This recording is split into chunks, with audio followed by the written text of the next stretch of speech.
Ang menu natin for today is sinigang na hipon. Ayan guys. Luto tayo ng hipon. Ayan. Diba? Masarap yan. Pantanggal ng ng kahanghangan. Diba? Yan ang ating ulam for today. Is a yummy sinigang seafoods guys. So yummy.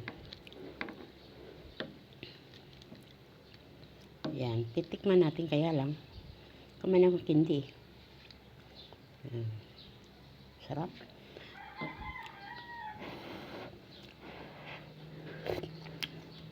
Ayan, sarap.